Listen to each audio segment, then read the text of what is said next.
ஆமாக்கா, இவள்கிட்ட காசை வட்டிக்கு கொடுத்து புட்டு நம்ம வட்டி பணம் வசூல் பண்ணுறதுக்கு குளிச்சு குளிச்சுட்டு பட்டையை போட்டு வர வேண்டியதாக இருக்குது. என்ன பண்ணுவோம், கிரவம் கொடுத்துட்டோம். எப்படியாவது குளிச்சு குளிச்சு சாமியை கும்பிட்டாது அதை வாங்கணும்னா, அதனால நான் இப்போ தான் போய்கிட்டு இருக்கேன். நடந்து இப்படியே போய்கிட்டு வாங்கிட்டு கூப்பிட்றேன். அது எது கொடுக்குது எது இல்லைங்கிறதோ தெரியலை. நான் கூப்பிட்றேன், வைக்கிறேன்.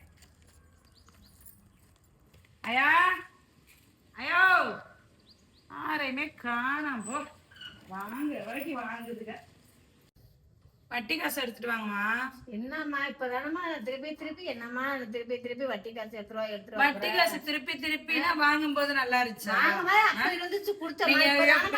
எவ்வளவு நேரம் கதவை தட்டிட்டு இருக்கேன், நீங்க வட்டி பணத்தை எடுத்துட்டு வரேன். போய் வட்டி பணத்தை எடுத்துட்டு வாங்க. முதல்ல என்னோட காசு இல்லம்மா. நீ என்ன கஞ்சா கொக்கா பண்ணாலும் என்னோட காசு கிடையாதுமா. நான் வரும்போது இங்க இருக்கிறப்ப நீ வாங்க முடியும். என்னட்ட இப்ப காசு கிடையாதுமா. நீ என்ன நின்னாலும் சரி, பொழுதுக்கு கடையை உட்காந்துருந்தாச்சு. நான் என்னட்ட காசு இல்லம்மா அப்போதைக்கு. வட்டி காசை கிட்ட இவ்வளவு சவுடாக பேசிட்டு 5 வருஷம் கொடுத்தலப்பா. 1 மாசம் தாங்கிக்க முடியாதா உன்னால? நான் வந்து ஒரு 5 வருஷம் கொடுத்த காசெல்லாம் இங்க கேட்க வரல. எனக்கு வட்டி காசு என்கிட்ட இல்லம்மா.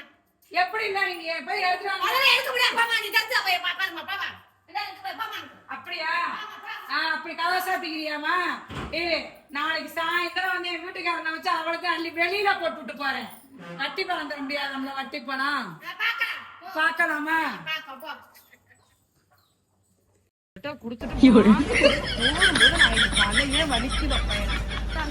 வட்டி காசு ஸ்டாலின் ஏற்றி விட்டாங்க. வட்டி காசு வாங்கிட்டு போயிருங்க. 5000 இருக்கா? இருக்கு. எங்க நேரம் நிக்காது. வீட்டுக்காரர் வந்தா கொண்டு விடுவாரு. அப்படி கொடுக்கணும் பணத்தை. 5000 ரூபாய் வச்சுக்கிறேன், நாளைக்கு வச்சுக்கிறேன்.